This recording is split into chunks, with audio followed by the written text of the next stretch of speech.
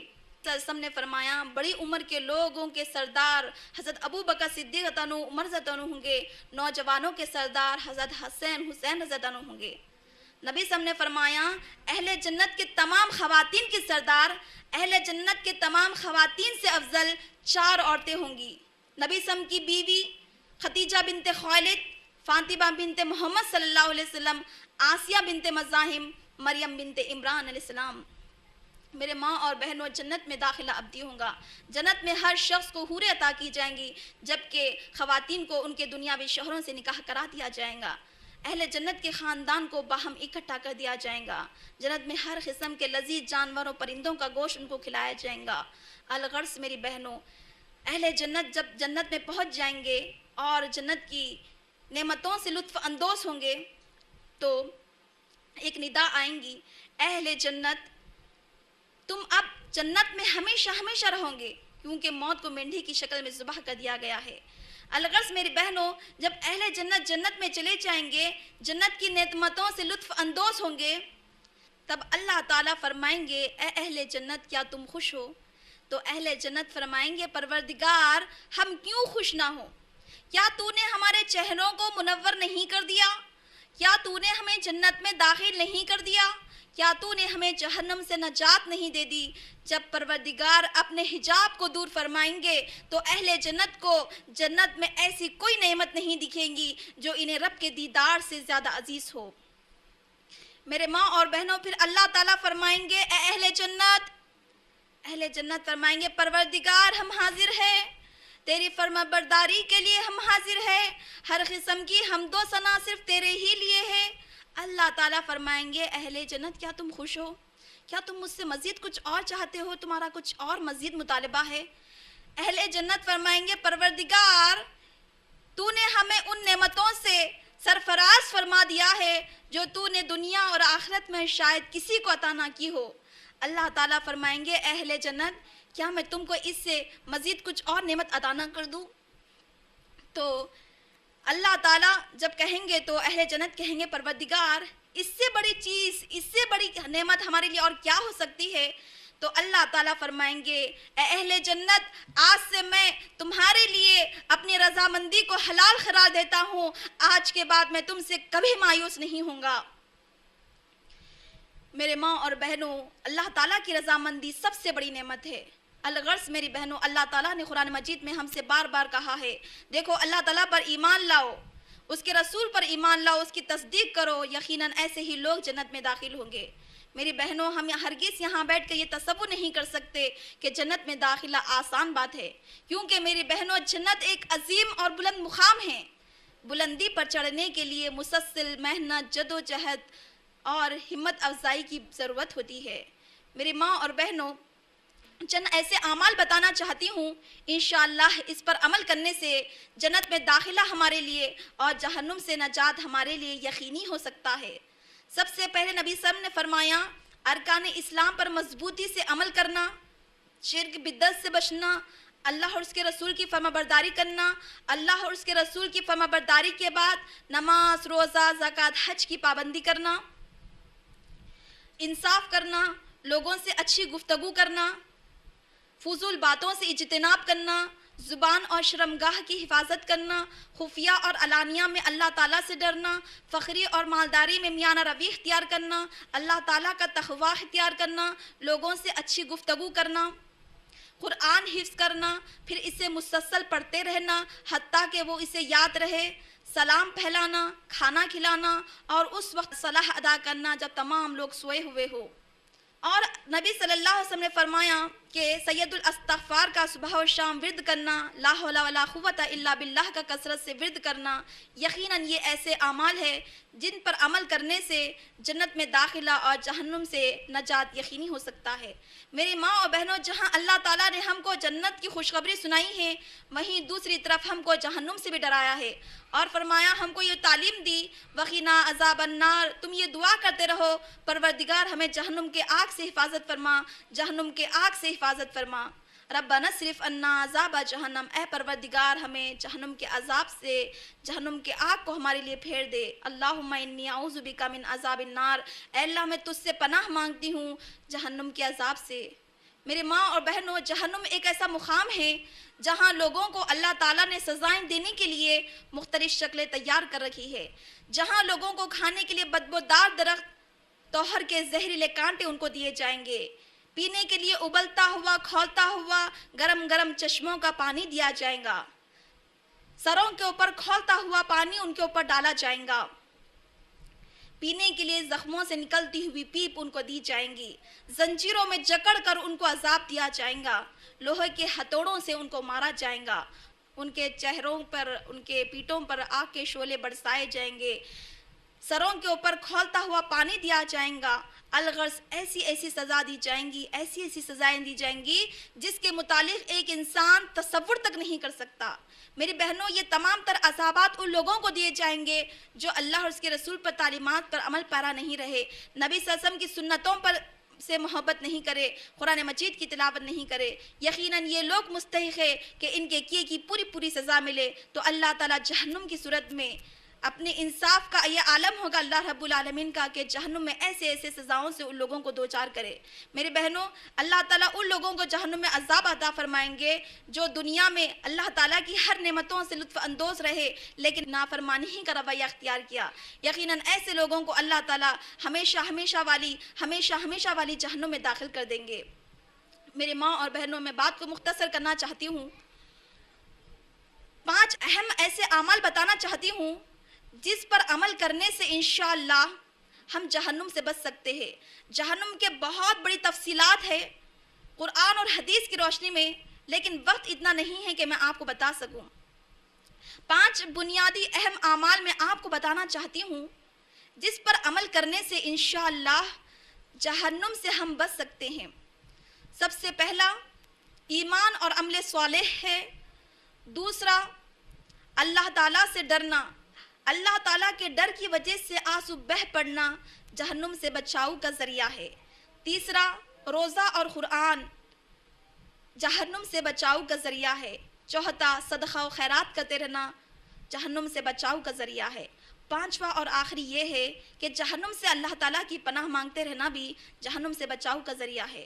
میری ماں اور بہنوں، قرآن مجید میں اللہ تعالیٰ نے ہم سے بار بار کہا، دیکھو اللہ تعالیٰ سے ڈرو اور خوب جان لو کہ تم نے کل کے لیے، آخرت کی فکر کے لیے، رب کے سامنے حاضری کے لیے کیسے کیسے اعمال کیے ہیں۔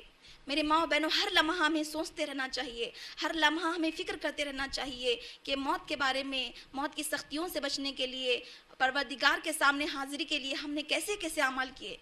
میرے ماں اور بہنوں، میرے اور آپ کے نبی جناب نبی محمد رسول اللہ صلی اللہ علیہ وسلم، جن کے اگلے اور پچھلے گناہ اللہ تعالیٰ نے معاف کر رکھے تھے، آپ کو آخرت کی اتنی زیادہ فکر ہوتی کہ رات بھر ٹہر کر قیام کرتے، ٹہرنے کی وجہ سے آپ کے قدم مبارک پر ورم آ جاتا، فکر آخرت میں اتنا زیادہ روتے کہ چکی کی آواز کی طرح رونے کی آواز آنے لگتی۔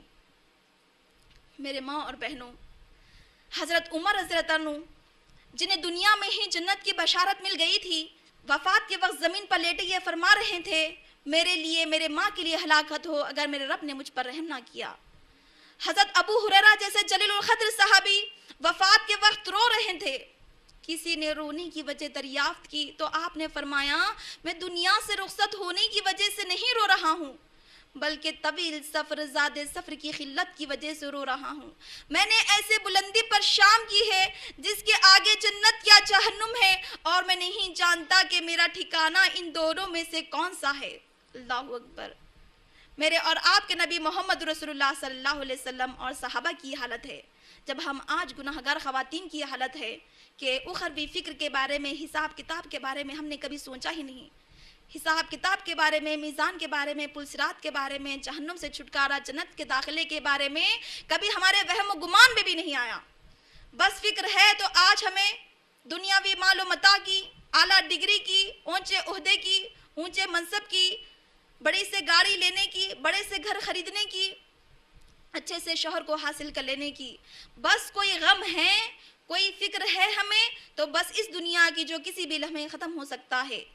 جس دنیا کو قرآن نے دھوکے کا سامان قرار دیا، جس دنیا کو نبی صلی اللہ علیہ وسلم نے مچھر کے پر کی بھی حیثیت نہیں دی، اس لیے نبی صلی اللہ علیہ وسلم کے ازواج مطہرات سے ہر ایک کو اتنا کمرہ تھا جو 7-8 گز سے بڑا نہیں تھا۔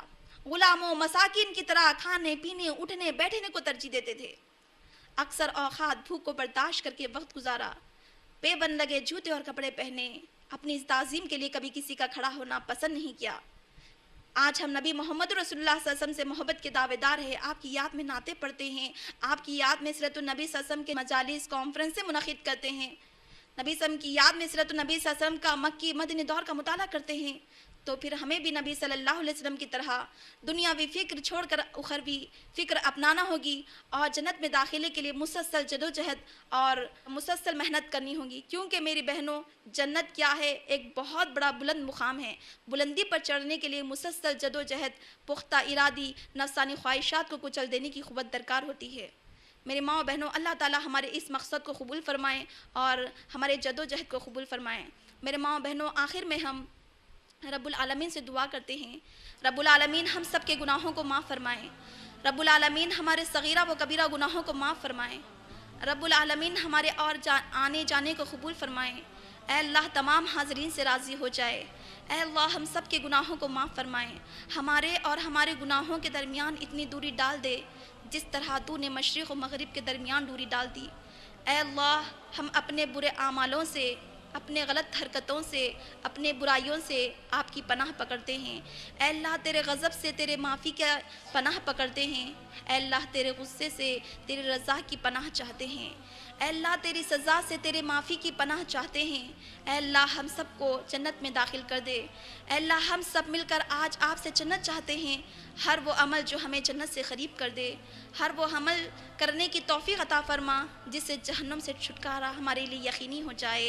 اے اللہ ہم سب کو جنت میں داخل کر دے۔ اے اللہ موت کی سختیوں سے، قبر کی سختیوں سے، زندگی اور موت کے فتنوں سے ہماری حفاظت فرمائیے۔ اے اللہ ہم سب آپ سے جنت چاہتے ہیں، ہر وہ عمل جو ہمیں جنت سے قریب کر دے، جنت میں آپ کا دیدار، نبی صلی اللہ علیہ وسلم کی دیدار ہم سب کو نصیب فرمائیں۔ اے اللہ تیری رضامندی ہمارے لیے بھی حلال عطا فرمائیے۔ اے اللہ ہمیں اس وقت تک زندہ رکھ جب تک ہمارے لیے زندگی بہتر ہے، اور ہمیں اس وقت فوت کر دینا جب ہمارے لیے وفات بہتر ہوگی۔ اے اللہ ہر حالت میں ہم آپ کے ہر فیصلے سے راضی ہونے کا سوال کرتے ہیں، تجھ سے تیری ملاقات کا، تیرے چہرے کی طرف دیکھنے کی لذت کا سوال کرتے ہیں۔ اے اللہ ہمیں دنیا اور آخرت میں کامیابی عطا فرما۔